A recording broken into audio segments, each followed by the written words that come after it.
Moi, je vous ai toujours dit, Bangunya ya Congo, Nzambataka toujours bango wana aitalaka bango toujours na pole. Pourquoi? Parce qu'on a un président de la République, Oyo Azali honnête. Il y a une grande nouvelle qui était déjà tombée hier à 0h on a bandé comme tuna ceux qui moyens allaient qui a wana toqué pour ça la direct, mais il faut tout l'obelango parce que l'air est grave. L'air est très grave même. L'air est très grave. Bisika bozali boza komi tuna ba mituna na banda kumwa na mboka memedi bino nini lelo na kolobela par rapport ya na ebité na bengoni. Bah oui, bazo c'est quoi? Parce qu'on est dans un pays où il y a des problèmes, et belé, où on a des problèmes, où il y a banguna bazo changer toujours la stratégie na bango chercher comment combattre les pouvoirs en place. Tozo Tanga, RDC. Je confirme que Franck Diongo est à Kigali depuis le dimanche 20 octobre à 19h50. En tout cas, Bruxelles-Arline confirme qu'il a été bord d'un vol direct de Bruxelles à Kigali. Mais un refuge politique a le droit de voyager où il veut, sauf dans son pays. Il n'a rien fait illégal. Il est censé rentrer en Belgique dans la nuit du 4 novembre pour arriver le 5 matin. Koto Moussou balobi na biso boye. Katumbi enanga séjour à Kigali avec un passeport belge.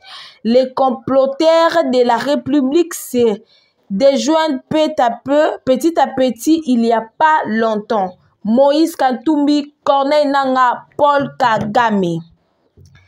Avant na bandolo banola Sabino preuve. Ça ce sont de preuves autozanango.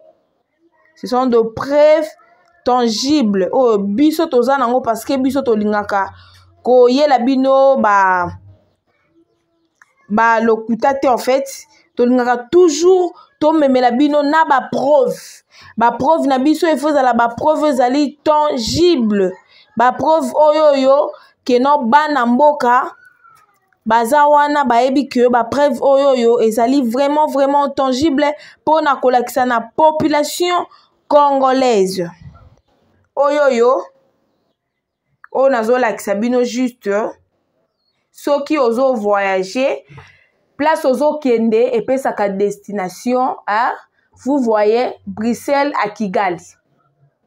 Bruxelles à Kigali, jour nini, le 20 octobre, c'est dimanche, oyoyo, territoire ya Kalembe et Zala qui bougeait. J'ai toujours dit que dans ces pays, les gens qui commandent notre pays, Eza Katumbi, Franck Diongo. Moi, je me pose d'abord la question, avant d'abandonner quoi analyser. Moïse Katumbi Azawapi, pour l'instant, la Belgique. Franck Diongo a Outeleli Wapi, Belgique. Les gens vont dire, les opposants, inconscients vont dire que non, oh non, c'est normal, aya na mboka na ye, c'est normal, aya na mboka ni. Comment est-ce qu'il faut ça en même temps? Moïse Katumbi na Belgique, ye a outi Belgique a quitté na Kigali le 20 octobre à 19h50. Le même 20 octobre, Oyo Izala qui quitté na Kigali. Car le même jour. Donc, jour où il y a atterrir, car le même jour, il faut habiter à Kalembe, parce que le dimanche, il n'y avait même pas Soso na Kigali, na Kalembe. Il n'y avait même pas Soso place wana. Non, vous avez expliquer bino lisuni. Parce que là, je ne sais pas expliquer bino nini. Groupe ya Moïse Katumbi, Franck Diongo, Corneille Nanga, tous ces gens-là, ce sont des vrais traîtres.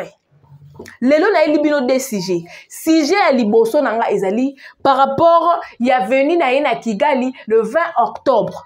Oyo yotomona ki na Kalembe, il y avait pas moyen. Le M23 bazwa qui comment dirais-je, bazwa qui autorité, bazwa qui contrôle plutôt. Il y a Kalembe. Bazwa qui contrôle la Kalembe. Na Walikali. Kaka le même 20 octobre, on a Franck Dion ayaki kosala nini na Kigali. Parce que moi j'ai besoin de savoir les pourquoi. Oh yo, bon, raison valable. Oh yo, il qui Franck Dion a bossani Kinshasa parce que lui il réside à Kinshasa. Il a oublié Kinshasa fois qu'il est na Kigali. Et puis les preuves sont là. Pour les alaraki Tokosi, dimanche 20 octobre. Il avait quitté là-bas à 10h20 minutes. Il avait quitté là-bas à 10h20 minutes. Bruxelles à Kigali. Merci le service à renseignement parce qu'ils n'ont pas trouvé ça clair. Le 20 octobre, nous allons qui pas moyen à Kigali. Pas moyen. Plutôt, le 20 octobre, on a né qui pas moyen na Ituri. C'est là, bon, et bandi koya, bon commenter, bon partager, bon liker, bon zala, on a vraiment ébélé, on dirait que bon l'émission parce que, un Congolais, un soi-disant Congolais va faire quoi à Kigali? Un Congolais va partir faire quoi à Kigali? Franck Diongo, tu étais parti faire quoi à Kigali? Parce que Kigali est en Rwanda. Kigali est en Rwanda. Oye kosala nini, okenaki kosala nini na Kigali parce que soit disons bino bozo travailler pour le changement mboka siko na Kigali ok kosala nini. Vous pensez que non on pouvait pas vous détecter? Toko détecter bino très bien même. Oh bazo ça l'assemblée que Moïse Katumbi asa na Belgique pour na makamba football akende ko lukana akende CAF pona président, il y a organisation à CAF, il y a Cannes plutôt, pour mettre biso par terre, pour réussir. Na 2025 pour na football. Oh, quand il y a outil de Belgique, moi je vous ai toujours dit que la Belgique est un pays colonisé bisoté. Belgique est juste semblant. Parce que ceux qui basali pays colonisateur pour de vrai. Mais bisoto notre continue souffrir tena Rwanda. Maintenant Franck Diong est parti faire quoi à Kigali? Moi je vous ai toujours dit stratégie les animes. Du jour au jour, nous allons comprendre c'est qui les soi-disant opposants. C'est qui les gens que nous, les Congolais, on pense que tous ces gens-là travaillent pour l'intérêt de notre pays. Et pourtant, on se trompe. On se trompe. On se trompe. On se trompe. Parce que Batouana, ils travaillent toujours à la contre. Il y a un peu de mon quartier du Congo. Toi, tu es aux Congolais. Vu que Paul Kagame connaît que c'est lui-là. Aza Congolais, aza na risque ba bomaye. Mais yo atterrir na Kigali. O atterrir na Kigali. Depuis dimanche, l'autre mardi, donc 2 jours. Donc ces 2 jours, bah c'est le côté. Paul Kagame, c'est le côté. Hey, j'ai dit, notre président de la République, ouvrez les yeux. Ouvrez les yeux. Franck Dion. Bon, mon est-ce que là maintenant, c'est nous qui vous ont dit que na Kigali? Non, Yomoko, en âme et conscience, au long Belgique, au Kigali. Moi, je vais vous expliquer. Vu que, premier plan na bango, que le président de la République a un dialogue entre Kinshasa et Kigali. Kinshasa et Kigali. Le chef de l'État a refusé na RAKENA qui rencontre cérémonie à sommet à francophonie. Il est rentré, qui la deuxième stratégie. Deuxième stratégie, c'est Kinini. Réfugié. Moi, je me pose d'abord la question, est-ce que réfugié, Congolais à Mayotte, vous voyez que non, la communauté internationale, Belgique a fait partir. Les pays occidentaux, Belgique fait partie. Ils n'ont pas pu réussir. Plutôt que la deuxième strate. Deuxième strate des années, que ne toko ce que les Congolais à Mayotte, bazakuna poto kote infiltration na kati ya Congo, toko tisa to ya criminalité na Kinshasa to préparer deuxième coup d'état, il faut tout ça la nime. Il faut sikoyo toko sa mama Mayotte. Ils ont vu que les Congolais, ils ont dit que non, il y aura 0 Congolais, soi-disant Congolais au bassin na Mayotte, bako kita wate, bako tika à l'air. Ils ont vu déjà des risques. Ils ont vu le chef de l'État déjà, ambassade de France, ils ont déjà un risque. Il faut et ça la fermer. Babito tika notre décision, on risque. On risque. Toké la deuxième étape.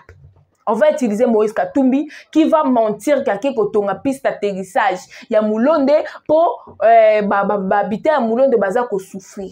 Donc il y a troisième étape plutôt. Troisième étape, il y a une piste à Moulonde. Comment est-ce que un soi-disant Congolais, un soi-disant à la présidente de la République a une piste d'atterrissage sans pourtant avoir l'autorisation de l'État congolais? Suspect. Tant à Monique, service à renseignement, ils ont dit ouh, à Kimi, à quel aux États-Unis. À quel États-Unis, Moni m'a été à quel Belgique. Bakangi chauffeur naïe, Bakangi oh nani, Gracia Irak. Oh, azali proche naïe. Pour na par rapport à Bambakambo, Bango Bazo Sala, par rapport à financement, na Bango Bazo financier bateau. Bakombi comme menacer bateau moussous. Et puis, non seulement on a aïe kokoro petit chef coutumier. Il y a territoire, il y a Moulonde, pour dire de n'importe quoi aux médias. Ce qui m'a ni chef coutumier. Tu connais déjà que le Kimbongo. Le pays ici, justice c'est Zali. Tout ça là, mais c'est constant Moutamba. Oh, Azali wana pona kolande là-bas, oh, nyoso bo sala mabe. Tu as parlé de n'importe quoi que Basundo Labino, patati patata, on a dit. Est-ce que d'abord, au village, d'abord, il y a Moulonde, il y a des habitants? Il n'y a même pas 15% des habitants dans Katia Moulonde.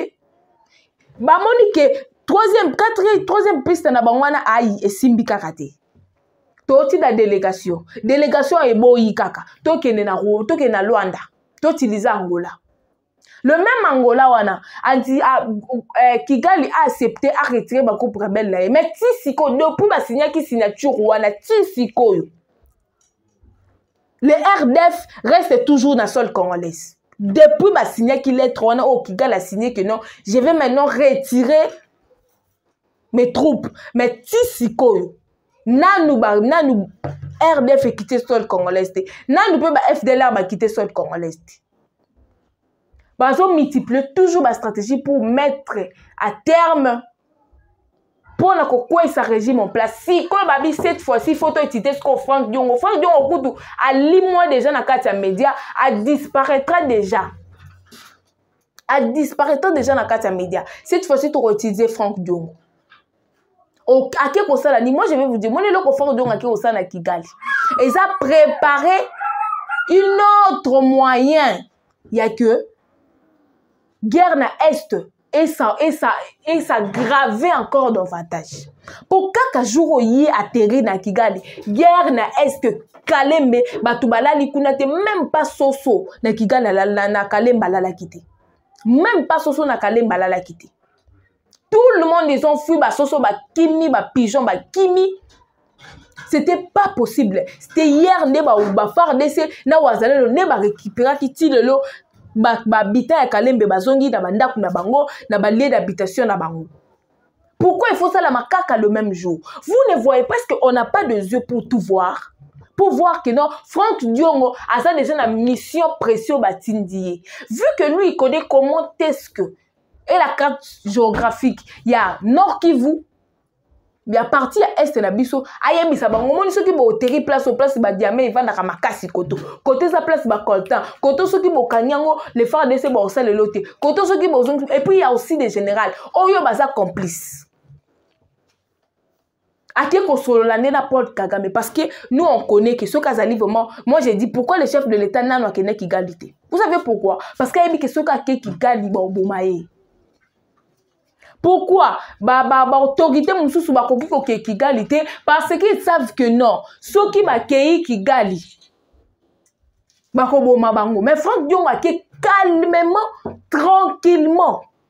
Pe ba sali loté le lot 2 jours déjà. Donc on va quitter Kigali le 4 novembre. Donc Azana na ba séjour na Kigali azo salanine. Est-ce que on n'a pas de yeux pour voir? On n'a pas de ce pouvoir. Moi, j'ai toujours dit, tant qu'à la frontière entre Bissona et Kigali. Frontière, on faut la fermer, c'est ça le problème. Tant qu'à la frontière. Et puis, Franck Diongo, à Mekakotia, ma colonie, la République démocratique du Congo, il faut bakangaye. Parce que lui, il est parti faire quoi à Kigali, à Kikosa. Il voulait dire quoi? Tant qu'il y a quoi, ça a une négociation. Est-ce que nous, on a besoin de négociations venant de Franck Diongo? Est-ce que Bisso faut demander tout ça pour ça négociation venir de Franck Diongo? Non. On n'en a pas besoin. On n'en a pas besoin. Tout ça n'a pas une négociation venant de Franck Diongo. On n'en a pas besoin. Tout ça n'a pas ça dans côté. Vous voulez jouer avec le Congolais? Est-ce qu'on n'a pas de ce pouvoir? Paul Kagame, c'est l'ennemi de la République démocratique du Congo. Yo ok et puis à quitter le 4 novembre. Les gens disent qu'au passeport Azalangoana, passeport passeport Belgique. C'est la délégation il y a Belgique ne batindi na Kigali. Et puis vous allez dire que la Belgique a soutenu Bisso. Je vais encore demander France, ambassade à France, Belgique, États-Unis, ils allent nous fermer. Il faut nous fermer d'abord parce que jusqu'à présent on ne comprend rien. Qu'est-ce qui se passe? Tout le monde a déjà bangouna na biso. Pays colonisateur na biso. Tout ça a deux traîtres. Il y a Mboka o bazo que c'est des coups. Moïse Katumbi to eba quitté que Franck Diongo resté là-bas. Donc il était là depuis longtemps. Si ko ba tindi na Kigali. Belgique a tindi Franck Diongo na Kigali. Ba tindi na Kigali akiko sa nini. Akei po na ko cher ko luka. Comment est-ce que parti à ST a toujours touché? Vous savez pourquoi? Bon, moi, il y a une interview, il y a ministre des Affaires étrangères, il y a Kigali. Et là, Kalobaki, Azniaki, que non, on va signer pour longola bako pour rebelle na bango na sol congolaise. Attends, je vais vous lire ça. Bozé là, na otangi la binongo. Na tangi la biswango, hein, parce que les autres savent, bazo wana pona ko luka, comment est-ce que Bazo Luka, comment est-ce que Luka, comment est-ce que Koko sake non, oh non, bangonde baza bongo, batikali ko signé te, et patati patata, j'en ai ici, nazalango awawa, donc, et lui ko lakisa que, ministre Affaires étrangères, a niaki que non, lui atikali jamais. A-t-il jamais qu'on accepté? A-t-il jamais qu'on signé lettre que non, il est d'accord que non, faut retirer le groupe rebelle na bango, patati patata, sans oublier que voilà yangoyo et l'on a bandé luka yangoyo. Le ministre des Affaires étrangères rwandaise Ogulu Giguère a menti. Voici les documents qu'il a signés. Il a reconnu la présence et le désengagement de l'armée rwandaise de la RDC. Paul Kagame et son régime sont débordés par les tortures des événements. Au moni oyoyo, ils ont lettre. Moni place oyo. Place oyo to encercler parce que ceux qui beaucoup na Twitter lettre o ezali. Place au to encercler wana eza place au yé accepter que pour signer qui place wana que non azo retirer ba groupe rebelle na ba FDLR RDF bazo quitter na sol congolaise mais yena auti ko sala ayaki ko sala point de presse moko boy en disant que ayebi makambo wana te yangoyo a commis bien que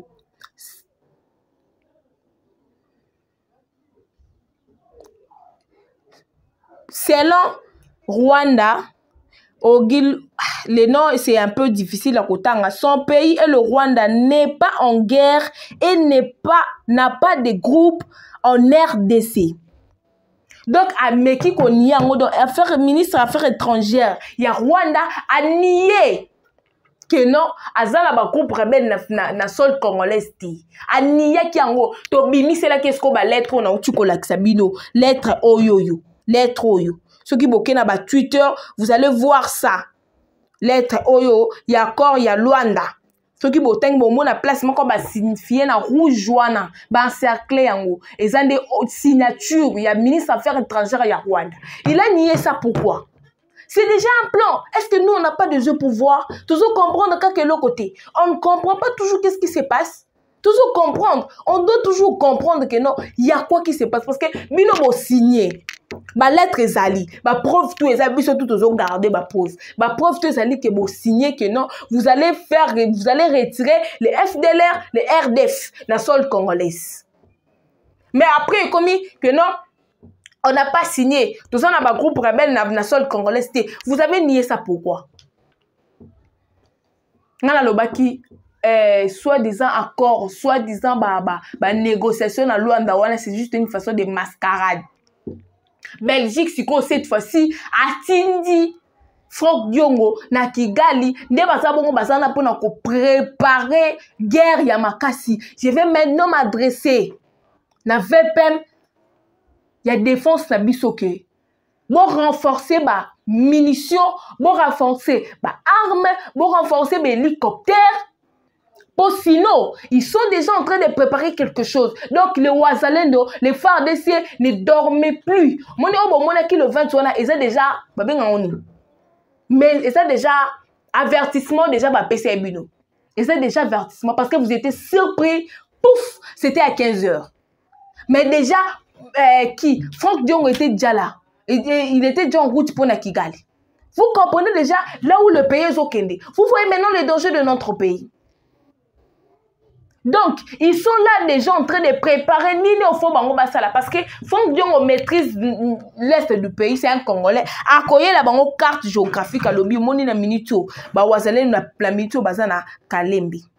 Ce qu'on peut atterrir, par exemple, à Bunagana, il faut moni ba M23 ba côté la partie oyo. Moso ba côté partie wana, petit ba faire de ces ba sutuka ba wazalendo, vous allez voir que ce sera trop tard. L'État congolais bo kangela biso ba frontière. Pourquoi pas bozo yo kabiso, on a toujours dit bo kanga ba frontière. On a besoin que ba frontière tout est à la fermer. Frontière entre biso na Kigali. Frontière ya biso na Angola, frontière ya biso na Brazzaville, frontière tout et pour to lingi dessous ba voyage dessous c'est à la té. Tous les voyages est à nous suspendus.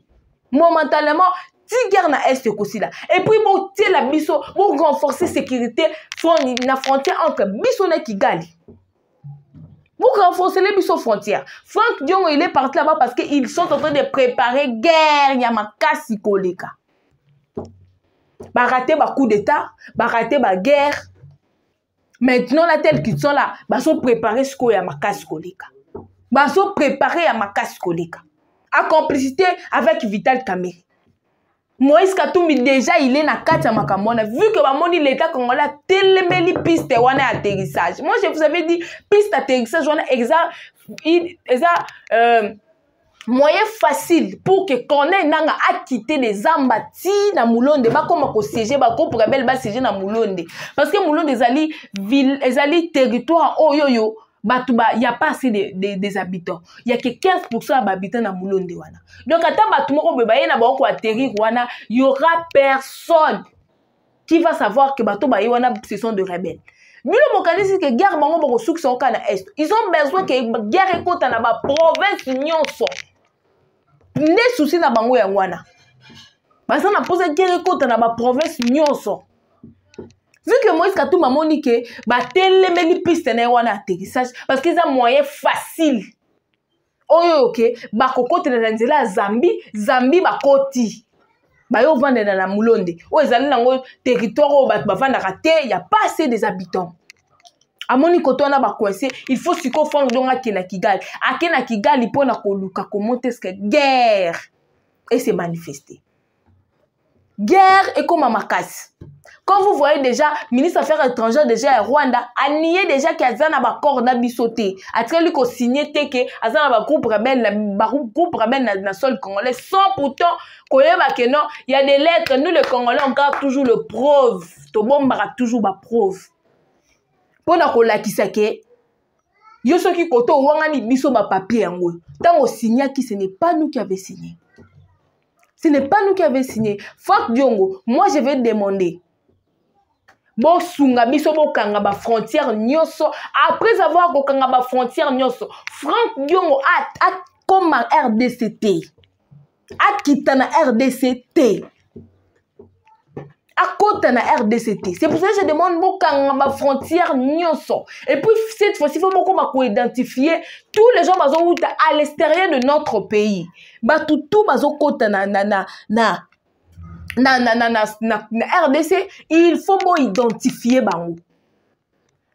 Kiga les amboka oh les amboka ils na kati ya Rwanda dozo souffrir. Banda wana bando muntebiso non totaka kigalite. Est-ce que bino déjà bomoni délégation?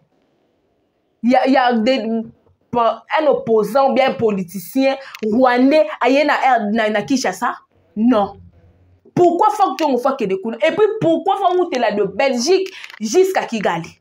Belgique, les Belges, ce ne sont pas des gens qui colonisés, ça là juste semblant. Parce que là-bas, comment dirais-je? À l'époque, le Belge ne va faire souffrir bisoto nyo comme na Belge. Ba Belge ba nyo kola biso ba boma ba sala nyo so ba koke ko sala pas na biso. Alors, vous pensez que la Belgique va nous soutenir? Belgique a soutenir Rwanda. Vous avez posé expliquer bino le sous nini. Le chef de l'État, ambassade à France, faut la fermer. Il y a États-Unis, faut la fermer. Il y a Belgique, faut la fermer. Ma frontière ou ma ambassade, tout est à la fermer. Est-ce qu'on a toujours besoin pour chef de l'État? Il y a faut qu'à Vitel Caméra signe. Vitel Caméra ne va jamais signer le document que ambassade à France et Kangama, il y a États-Unis Kangama, il y a Belgique Kangama. A signé parce que lui aussi a na kata masolo wana. Il est pas dans la kata masolo. Moïse Katumbi, les gens sont en train de dire de n'importe quoi Moïse Katumbi. Akoyate Moïse Katumbi akoyate. Akoyawate.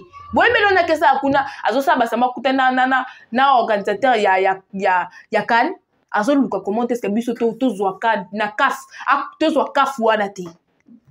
Asa na posa na kende ko négocier pour que biso to rater kaf wana coupe wana biso to zwa ngoti. Bozo comprendre ti. Est-ce que bozo comprendre ti? Ce n'est pas la Belgique qui a payé Franck Diongo passeport belge.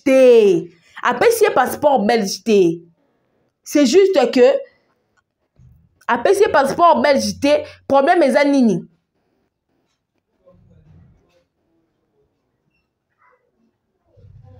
Moni, bakomi titre de voyage, travel document. Donc, à Saleli Makambutu, ba démarche tout pour atterrir na Kigali wapi na Belgique. Donc, à comme il a 2 passeports. À ça, on a passeport congolais, na passeport belge. Est-ce que vous comprenez? Ambassade de France, il faut la fermer. Ambassade de Belgique, il faut la fermer. Ambassade des États-Unis, il faut la fermer. Oh, ils ont Franck Diongo. Oh, peut sous ton aussi. Dans l'axibino, combien de photos? Oh, peut sous ton aussi. Ouvrons les yeux. La communauté internationale, les Occidentaux, ils ont préparé. Les problèmes, ils allaient 2025. Président Félix Assous n'a pouvoir. Donc, on y a changé toujours. Donc, on beaucoup raisonner. Les Franck Diongo, on raisonner vraiment. Tout surtout qui cabe pouf. Yona na Kigali. Les dangers. Le danger est là. Ministre des Affaires étrangères, renforcer les biso sécurité na ba frontière tout aux na posa ba tout ba kokota wa il faut la identifier et puis Franck Diongo de Ketid tu mets tes pieds ici tu seras arrêté ndenge mona Moïse Katumbi. Merci beaucoup cher internaute bozalaki vraiment ebele wana pona kolande mission na bino tozala toujours wana pona kobondela mboka to bondela vraiment pona mboka wana ezalaki wa bino mwana mboka marla bino ndalukizola à nous revoir à la prochaine numéro. Merci beaucoup.